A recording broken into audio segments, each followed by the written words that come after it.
everyone for taking the time today to learn a little bit more about Review360. I know it's the end of the year for a lot of you and you're wrapping things up, so I really do appreciate it.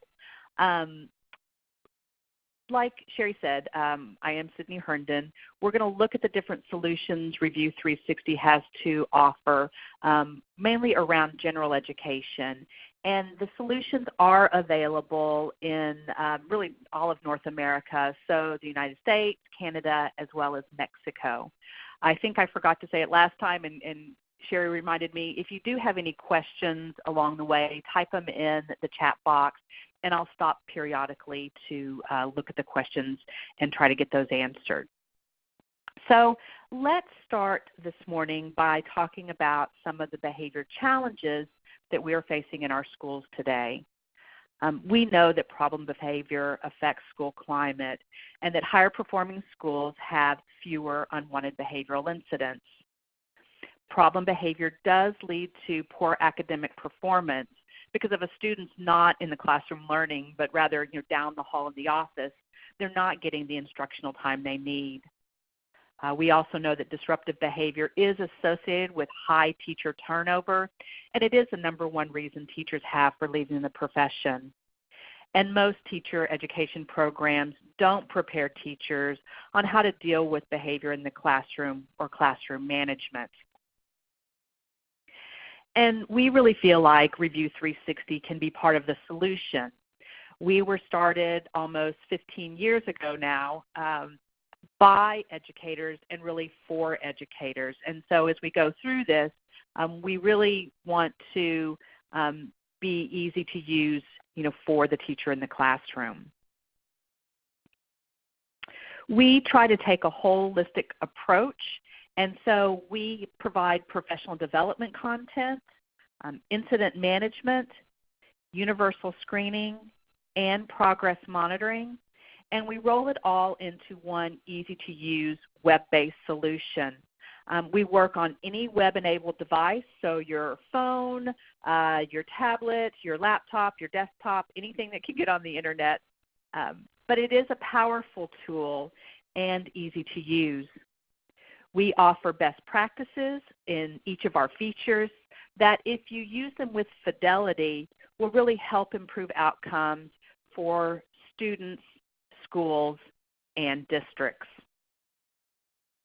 So, why Review360? And as our founder, Stuart Pasecco, says, we know what works for students. Really, the challenge is getting what works implemented in the classroom with fidelity. And that's really the key, implementing with fidelity, and Review360 can help. So to that end, we really developed an easy-to-use data management system that helps users analyze and make decisions based on the data that they've collected. We offer lots of on-demand professional development with step-by-step guides and videos and other materials, so it's like having a behavior coach with you all the time. And we offer unsurpassed implementation support by people who have worked in the field. We have a concept of different user types and user permissions in Review360, and this is an example of an administrator's dashboard. We are a very visual group of people, and you'll see that as I go through the demo here in a minute. So we offer charts and graphs to give real-time data analysis of what you think is important to your school or your district. The widgets are customizable, so you can really see at a glance what you need to know. And I'm going to check. I don't see any questions. Remember, pop those in the chat. So I'm going to go ahead and share my desktop. I'm more of a demoer than a talker too much. So I'm going to move the chat over here so I can see it. And today what I'm going to do is I'm going to talk about Review360 from an implementation standpoint, just because that's what I do. I help customers implement the software. And what we're looking at right now is an administrator's dashboard. And You'll see that we've got tabs across the top of the page. Anything having to do with the students going to be under the Student tab. Analysis, those are all of our reports. Administration, those are the administrative functions, and we'll look at those in just a minute. And then information about our professional development. Down here are what we call the widgets on the dashboard. And as I said, these are customizable. I have a widget here, a report about students, incidents by student, one by location. I can see recent incidents. I can see information about the universal screener, the courses. And we also have a training widget that has videos and handouts that's going to demonstrate for the user their specific functions. So, teachers are only going to see videos that are applicable to the teacher, and administrators are only going to see videos that are applicable to the administrator. So we have this 24/7 on-demand learning right here at your fingertips. But like I said, the first thing when you first come on to Review 360 is to do the import, to get all the students and the adults and the classroom rosters into the system. And we have a couple of different ways to do that. As the administrator, I can do the data import. And our developers have created some very easy to use wizards. You do have to read. I am the world's worst about reading instructions, I admit that. But you do actually have to kind of read through this page. You can create an import template. Again, it's a wizard, and you'll find this functionality throughout Review 360. And once you create your import template, then you are actually going to, oops, let me cancel that. You'll fill out the Excel spreadsheet, and there's different tabs, and you fill this out, and then you're going to import it into the system. That's one way to get your import completed. You can also, if you're a larger district and you want to you don't want to import twice a year, you can also interface, or we can interface with different student information systems. There are some fees depending on the student information system that you have, so that's an option. If you're a really small district or an individual school, you can also manually enter in the users and the students into the system. But like I said, first, step one, getting everybody in. And once everyone's in Review 360, then the administrator can assign a course. So we want to look at this from an RTI or MTSS kind of perspective. So we're going to talk about kind of Tier 1 things to begin with. So the professional development courses in Review 360, especially the classroom management course, are really going to align processes throughout the school. So teachers are going to learn how to teach the kids their behavioral expectations. The kids are going to learn how they're supposed to act. And so everyone's speaking the same language. And so you can go in and assign a course. We already have the classroom management assigned, so I'm just going to do a behaviors of concern. And again, you'll see that wizard. We can assign a course to everybody or specific groups of people. Or if you have a teacher who needs some additional support, you can assign it to a specific person. We can assign it to, we're going to give it a due date. And then we always have a confirmation screen, and we can finish it. So we have 2 courses that are assigned right now. And as the administrator, I can watch the completion of the courses from the course progress widget on my dashboard. If I jump over here to the teacher login, you'll see that it looks a little bit different than the administrator login. The teacher still has tabs across the top of the page and widgets down here at the bottom. The training widget's going to give the teacher information specifically about her functions. And then I have a classroom management plan that I can create as well. But the first thing the teacher is going to do is they're going to read their professional development courses, and I have a couple that are assigned. I can go up to courses and my courses, and I can see them all listed.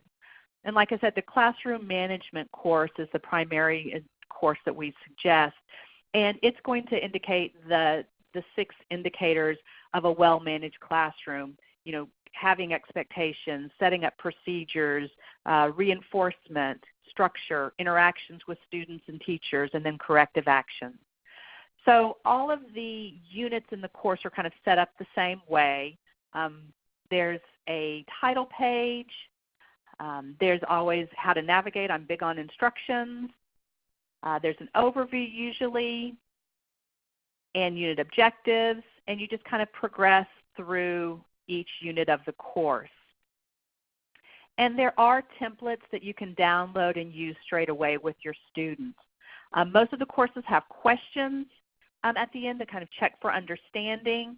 And when a course is completed, there is a course certificate that you can print out and keep on file. And then, like I said, the administrator can see on their dashboard how teachers and all the staff are progressing through the course. And I can actually drill in here and I can see, you know, no one has completed it, who's in progress and who hasn't started. So step one is professional development.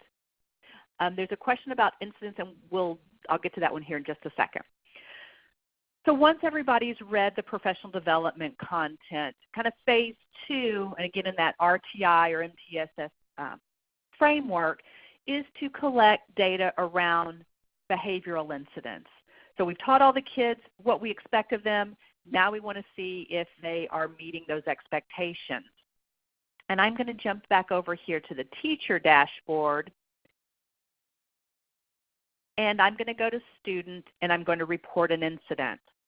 And we have a few different behavioral categories or incident categories in Review 360. We do have a positive behavior achievement. We want to catch the kids doing good things as well as the things they are not supposed to be doing. And all of the incidents are kind of laid out the same way. The behaviors that you see listed can be configured, so we can change those around for you. But you're always going to search for the student. So I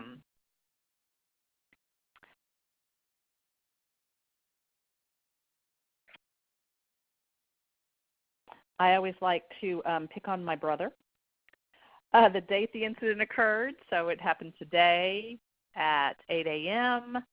The location may have been in the hallway, and the student was being respectful. And I can enter a response. Again, you can determine which items you want to be required, which are optional. You can change your behaviors, and you can also change your responses. So perhaps it was a reward. And I can save that. You always have a summary screen, a completion screen, and you do have the ability to email parents or guardians from within Review 360, and if that's in line with your policies at your school. So right now I don't have an email, but I can put a note, I can send a copy to myself, and I can send that email. And that really helps to open up those lines of communication between home and school, because we want to let the parents and guardians know when good things are happening, not just when unwanted things are occurring. And you can print this. You can also export it as a PDF document and send it home that way. We know, unfortunately, we also have to report unwanted events as well. There are teacher-managed incidents, so these are behaviors and things that teachers should take care of in the classroom. So if you do have problems with that, it really helps to have a list of behaviors, of things that teachers need to take care of. We were in a professional development with a customer years ago, and they had two pieces of paper on the wall, and everybody got Post-it notes. And the task was put the behaviors in each column, what's going to be taken care of in the classroom, and what are things that get the kids sent down to the office. And that's a really good exercise. But these are the things that teachers need to take care of in the classroom. And then we can have our staff responses. And again, these are configurable. But we also have the incidents for administrative review. These are the things, the bigger behaviors the kids sent down to the office. And you'll see that the layout's pretty similar. I've got a date, the time that this occurred, who reported it, the location, so maybe it was in the library. And I can search for the student. So I'm going to look for Paul, and perhaps Paul had a prohibited item in the library. I can actually add additional students to the incident as well. So Jeff was involved. He also had the prohibited item. And then I can save it. And again, I always have that confirmation screen. And because we're really waiting for a consequence or something to occur that the administrator has to do, we don't really have that email function right now for the teacher. And I can jump back out here to my dashboard, and in my recent in-class incident, I can see that positive behavior that I wrote for Chris. But over here, I can also see that I have that unwanted office referral that was created as well. So if I jump back over here to the principal dashboard and I refresh my screen, and the question was, can teachers write their incident reports on this program? And obviously, yes, they can. As the administrator, I can scroll down here and I can see that incident report that was created for Paul and Jeff, and I can click on this paper and pencil icon, and I can actually see the incident. And you'll see that I need to assign a consequence. So the administrator is going to read through what occurred and determine, is this office reportable, and do we need to assign a consequence? And if we do, then we can actually go in and assign a consequence for the behavior for each student.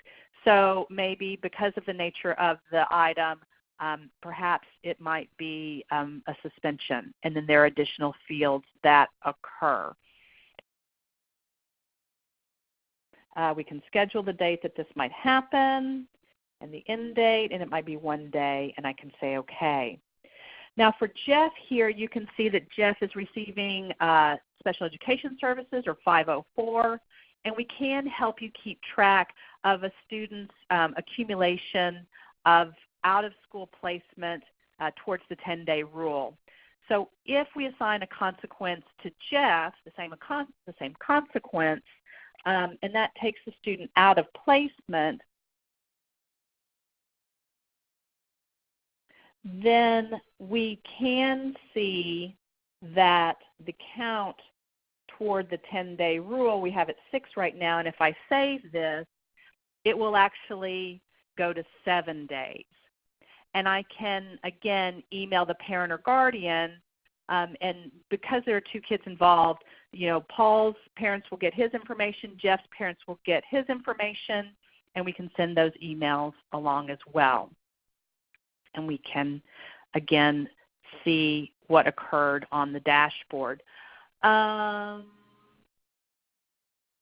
do the questions. Can Review360 support teachers if students have more than 5 unwanted referrals?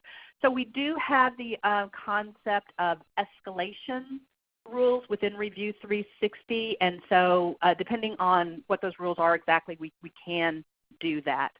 So that is available. How long does the incident report stay in the system? Well, the incident reports stay in the system.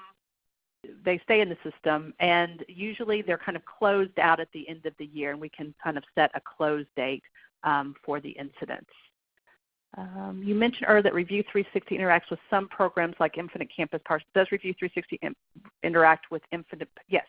Does Review360 interact with Infinite Campus and PowerSchool? Yes, we can talk to any student information system. Yes. Okay, I hope I answered all those. So once incidents are created for students, we can start to look at the reports for incidents, and we have tons of different reports that are available.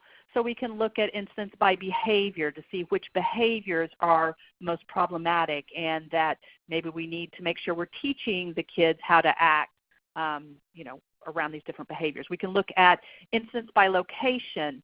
That's very, very helpful because, again, you can say, why are so many incidents occurring, in the library? Do we need to make sure that we are teaching the kids how to act in the library?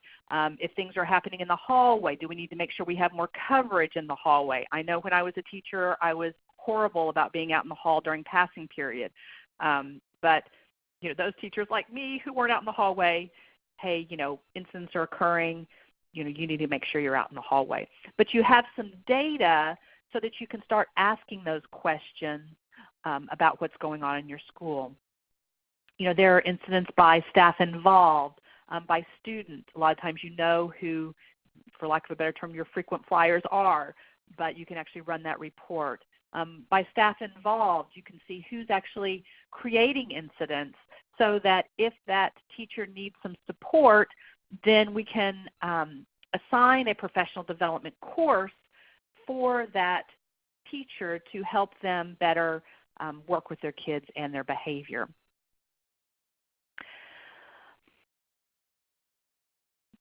The third feature that Review360, the third big feature that we have that, again, will work in that RTI or MTSS system is universal screening. And after the students have been in school a while and the teachers know the kids, then you can do universal screening. And I'd like to say we put the universal in universal screening because in Review360 you screen all of the kids. And again, I'm logged in as the administrator, so I can go up to administration and universal screener administration. We have a bunch of different screeners in Review360. We're going to look at the best today just because that's the most used. We can run a preparedness report before we actually screen to make sure, we're just going to do it at the school today, we have the right number of kids are registered, everybody has a grade, everybody is the right age for their grade level, because with the best, that's very, very important that the age and the grade are aligned. And if everything looks good, then we can add the screener. Again, you're going to see the wizard. The BEST has the teacher form, a parent form, and a student form, so you can really get a good overview of what's going on with the student. The more data we can collect, the better the picture we're going to see. I'm going to assign it at the highest organizational level. I'm just doing it at the school today because we want to see, if we were assigning at the district, we want to see that district-wide view and not just at the school. Who's actually going to complete the teacher form? And we're going to say the teacher. And if we want the teachers to monitor or someone to monitor the parent form completion, we'll monitor maybe the student form completion. The start date and then the due date. Next again, the system will name the screener for you because we want to make sure we're very purposeful in our naming convention because 2 years down the line we don't want to look for Sydney screener. We want to know this is the July Basque next. And we always have that confirmation screen. And I can say finish. So there is my screener. We do have the manuals for each of the screener. And for the BEST, we also have the blank forms for the parent form and the student form if you want to do the bubble in, but then someone has to do the manual entry if you do that. And then back here on the dashboard, I can see that we don't have any screener scores because no one submitted anything. 0 students have been screened, and we've got 86 students who need to be screened. So if I jump back over here to my dashboard and I refresh my screen, so again I'm logged in as the teacher, I can see that I have one universal screener that's pending, and I can click on details. And the first thing that you have to do is select the students that you're going to screen. Typically we're going to screen everybody, but if for some reason we don't want to screen the student, we can untick their name. And for demo purposes, I'm just going to pick 3 kids. Next again. These are the 3 students we're going to screen, and I can click Finish. And then you'll see in my completed task now, I've selected my students. I can always add students if I need to do so, and I can even remove students as long as I haven't submitted the screener. But then what I need to do now is complete the forms. So, with the BASC-3 BESS, we do want teachers to take breaks, when they are screening a classroom of 30 students, but so you can back out of the program and your responses will be saved. We have the instructions up here at the top, and we have each student listed. And I have my statement or my question, and then I can mark the response for each one. I'm going to get really bad results, but we'll just kind of do this so you can see how it works.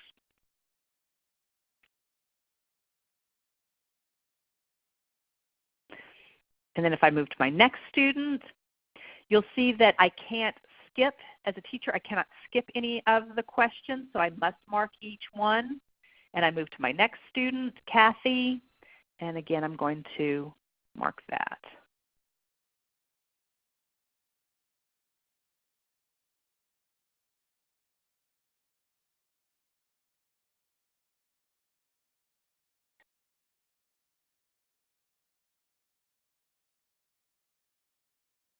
I'm sorry, I know this is very exciting for y'all to watch me do this. And it should take, less than 5 minutes to screen a student if you're really, doing this. Again, we have that completion or that confirmation screen. You're almost done. You can go back and double check your how you've rated each student on each item. If you are happy with your responses, you can click Submit. But once you click Submit, you can't get anything. You can't get those back. So we're going to submit that. And now then, if I go back out here to my dashboard as the teacher, I should have my, actually I'm going to go back over here as my district administrator, and I'm going to refresh. And I can see that 3 students have been screened and that 3 teachers are done. No one's in progress, and we have 12 teachers who haven't started. It's very easy from within Review360 to manage the Universal Screener, and within this Universal Screener Progress widget, I can actually click on those teachers who haven't started. So as we get closer to the due date, I can see, okay, these teachers have not started, and I can actually send them a reminder email. So you can remind people to get the screener completed. And so I can start to see the results. So I have, of my 3 students, I have a big proportion of my students at extremely elevated. And I can actually look at the full report.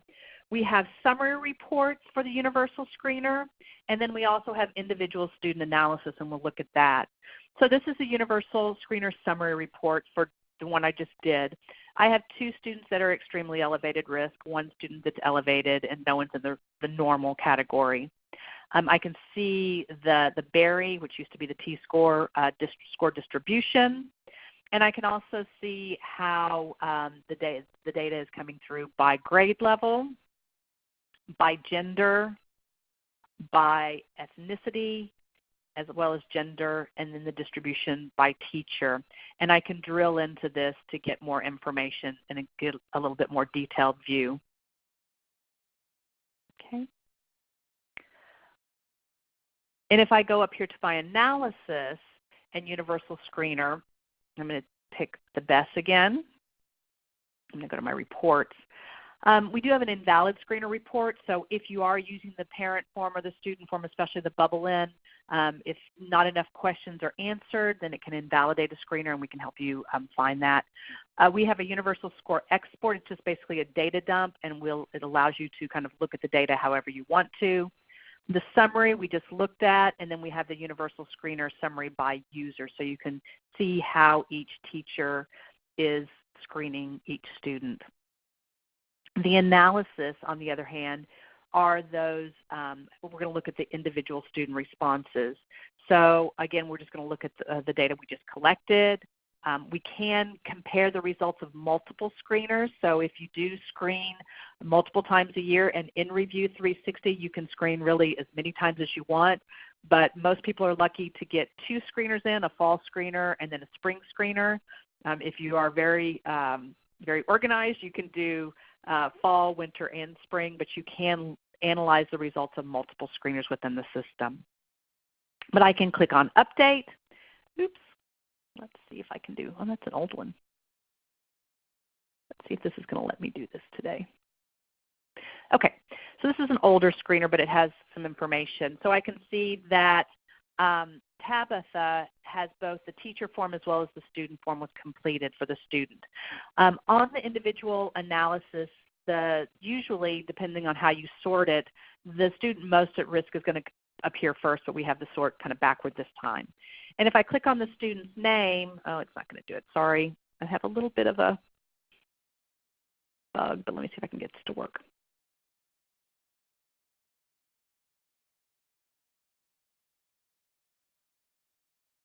If I click on the student's name, no, you can see the individual results, but it's not going to work for me today. I apologize, and this is very embarrassing. But you can see the overall score, the externalizing, the sub-indexes, the externalizing, the internalizing, and then the adaptive sub-indexes for how the students were scored. We also have validity indexes in the individual student report. So you can look at the F index, the harshness of the teacher. There's a consistency index, so there's like a positively worded version of the statement and a negatively worded, and those should be entered conversely. And then there's a response pattern index. That's the zigzag down the page, or the same response all the way down the page. You don't really see that with adults too much, but with the kids you can see that. But those validity indexes will help you determine if the responses are good. If based on the screener, we have some kids that are having some difficulty. So Kathy here is yellow, Mark and Maggie are in the red. We do have the ability in Review360 to progress monitor. And so what we've talked about so far really have been those Tier 1 supports in that RTI or MTSS system. At Tier 2, we have check-in, check-out. So we can determine how students are doing toward adherence to school-wide expectations. So I'm going to jump back over here to the teacher's dashboard. And in my Spotlight widget, I can see all of my kids that have progress monitoring plans.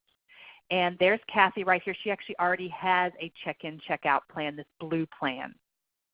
And I can click on the blue icon, and it should take me, just a moment, to the check-in, check-out plan. And when you do use check-in, check-out within Review360, you select your 3 to 5 school-wide expectations. We have different choices. And then you're going to pick your goal, and usually people pick 80%. So for this school, the school-wide expectations are be respectful, be responsible, be safe. And we use a 3-level rubric. So 0, the student was not respectful. 1, the student may have been respectful but needed some support. 2, the student was respectful on their own. Okay, they get full credit. And you can autofill for each expectation all the way across the day, and then you can maybe go back in and individualize the different data collection intervals. We have a maximum of 8 data collection intervals. You can see Lenny also has a check-in, check-out plan. He has a shorter day. He only has 4 data collection intervals or periods. And again, I can autofill for Lenny as well, and then I can go back and kind of individualize. With check-in, check-out, we do have reports. So I can look at the summary progress report, so I can see cumulatively since Kathy's plan started back in November how she's doing. So she is exceeding our expectations for each one of the school-wide expectations. I can see her score, and we can see the goal, and there's actually that goal line there as well. There's also daily reports that can be generated, so I can see how she did on the day. So again, she is exceeding those expectations, and this report can be printed or it can be exported as a PDF and sent home. You know, as a team, if Kathy is exceeding her expectations day in and day out, you know, then we can determine, you know, does Kathy need to remain on this Tier 2 progress monitoring plan, or do we need to move her up to Tier 3 to look at more individualized supports? Let's see the question. Can multiple teachers enter information on one student? Yes. You can assign multiple teachers to collect data. However, you just have to be very, very clear who's collecting data, what period or interval. You know, Sydney's collecting data period 1. Sherry's collecting data period 2, because you can override each other if you're not really careful about that, but you can share the plans. So Lenny, there's also a summary report. Again, it's going to show us, you know, for Lenny, we see that he's not really exceeding. We're getting close, but we're not exceeding those expectations that we've set, especially with being safe. So we could potentially create a progress monitoring plan for Lenny and really individualize that at Tier 3. If I go back out here to my dashboard, I'm not going to take you through the process to create a plan, but I can see here that our student Lynn has a green plan, a student support team plan, that Tier 3 plan where we're individualizing her behaviors. So you can see that this school is set up to collect data 6 times a day. You can change the data collection interval. You can change that up if it's just going to be 3 times a day. At high schools, you know, the secondary schools, it might be every class period. You can set that up and configure that how you want. You see we've got some 25 sessions. Lynn is meeting her goals 32% of the time. We have a blank point sheet, so if it's appropriate, we can send this blank point sheet around with Lynn, and she can go and have the teachers fill it out, bring it back to her case manager, and they can enter it into the system. Or, like the question was asked, yes, multiple teachers can collect data. If a student is absent during a data collection interval, you can mark it, and then you can't collect any data during that time period. The objective for Lynn is we want Lynn to focus on positive outcomes and behaviors. And we're setting that goal at 80% of the time. And this district is, again, is set up on a 3-level scale, 0, 1, 2. 0, you know, she was not positive. 1, she may have been positive with her strategy. 2, she did it on her own grade. And we do still have those autofill techniques. So maybe, you know, again, during period 1, Lynn was positive, but she had her strategy, positive reinforcement. And we can say whether that was effective, somewhat effective, or not effective.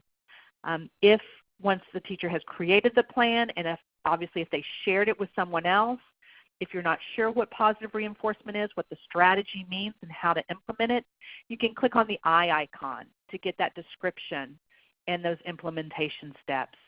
We also have a video that will show the user how to use this strategy in their classroom situation. They're short, they're a couple of minutes long, and you can see Stuart in here narrating these. These are kind of old, but there's Stuart, and you can actually see it how it's used, like I said, in a classroom situation. You can also autofill kind of down if you're collecting data on multiple objectives. I'm just going to do this really fast, and we'll say 1 here, 1 here, maybe 0 here. And I can save this.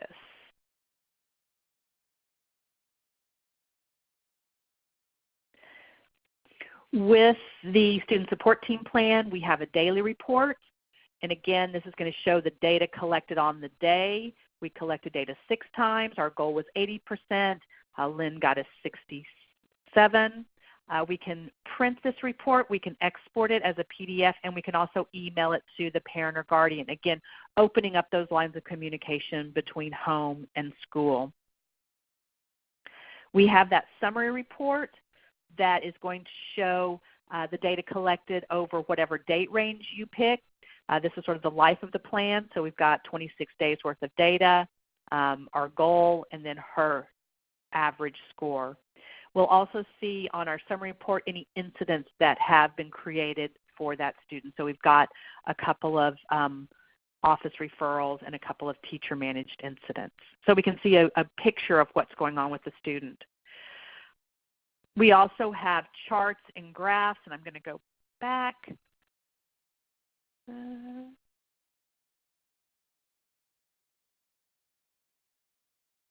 So again, like I said, we're a pretty visual group, but we can see total points for the student. We started off being pretty low, but we're increasing with our total points. We had a really bad day this day, so what's going on that day? We can look at each objective individually, and we can show it by period.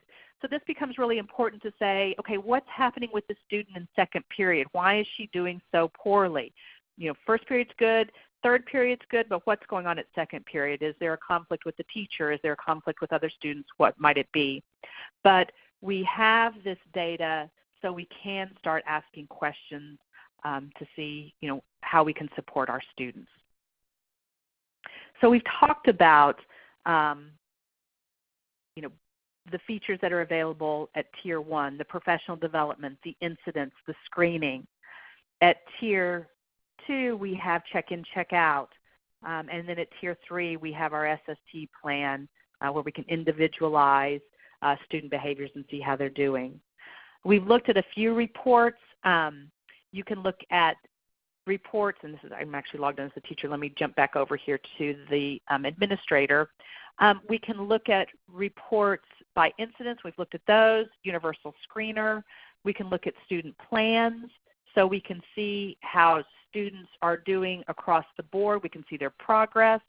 And so I can see that we've got a couple of students who are meeting their goals less than 40% of the time. One student between 40 and 60%, 2 students between 61 and 80%, and so forth and so on. So we can see from an administrative standpoint how kids are doing at my school or my district for the different progress monitoring plans that we have available. Oh, we don't have a whole lot of time left. I think I've answered, all of the questions. So let me jump back over here to the PowerPoint.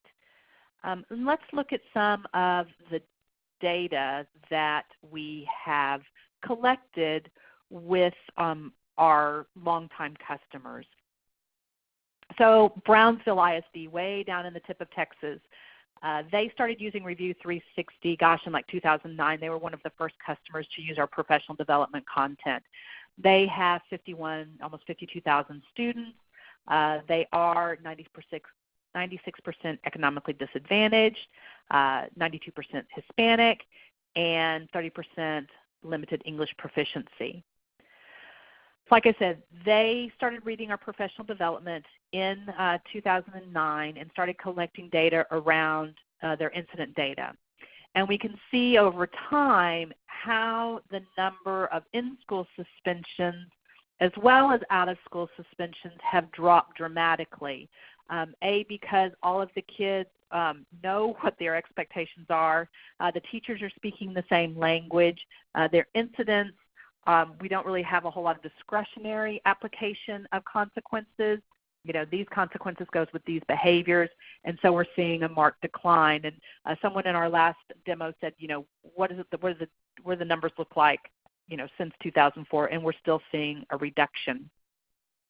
And so what that means is that, we've had a reduction of 46% of in-school suspensions and 45% of out-of-school suspensions. And then we're seeing that they are, the return on investment is almost $2 million. And really what is more important, that they're gaining back almost over 6.5 million instructional minutes. Because kids are not being sent out, they're in the classroom learning where they're supposed to be. And so that brings us to our academic outcomes. We know if a student is in the class, they're going to be learning. And if a student is meeting their behavioral goals over 80% of the time, they are also doing well in their academics, and we can see that in their reading, math, language, and their composite. If the student is not meeting their behavioral goals, if they're meeting them less than 40% of the time, they are not doing as well academically. So let's talk about the different solution options that we have in Review360. If we do have anyone from Canada on the line, the solutions that are available for you are slightly different, but I'm going to give you a web address here in just a second where you can go find out about your solutions. And really, depending on your need, we probably have a solution that will work for you. We have universal screening only, and you can screen using the BEST. We also have our internalizing and externalizing screener. There are screener reports, much of what we looked at today, the training, help videos, manuals, and access to technical support, and that's $1 a student, and there are some additional fees that are involved. We also have RTI Essentials, which gives you the Behaviors of Concern course. We have screening with the BEST or the internalizing, externalizing screener. We also have the progress monitoring at Tier 2 with CheckinCheckout. We have the reports that we looked at for each of those features, and the help videos, manuals, tech support, and that's $2 a student. And then really the solution that we looked at today is the Expert RTI PBIS. And you have access to multiple courses. So there's the Classroom Management Behaviors of Concern. There's a bullying course. We have a course about disproportionality. We also have incident management with the RTI PBIS.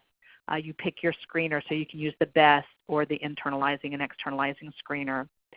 We have progress monitoring at Tier 2 with CheckinCheckout, and then progress monitoring at Tier 3 with the Student Support Team Plan. Some features that we did not talk about today, or I didn't demo today, but are also available in this solution is case management. We have an FBA. We have walkthroughs. We have a school-wide walkthrough and a classroom walkthrough. We have reports available for each of those features, and then the help videos, manuals, and access to tech support. And I've talked a lot. I think I've answered everybody's question here.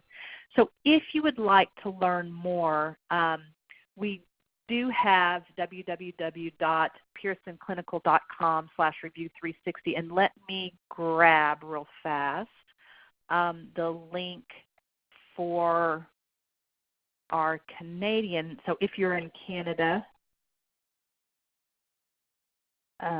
here is the link to the product page in Canada, and it will have information on the different solutions and then how you can contact the different reps in Canada for additional information. If I wasn't able to answer your question today, at the end of this there is a survey, and I encourage everyone to please share your thoughts or ask a question about any other questions that you might have. So I really appreciate the time. I hope everyone has a wonderful summer and get some rest, and we'll see you back in the fall. So thanks again, and y'all take care.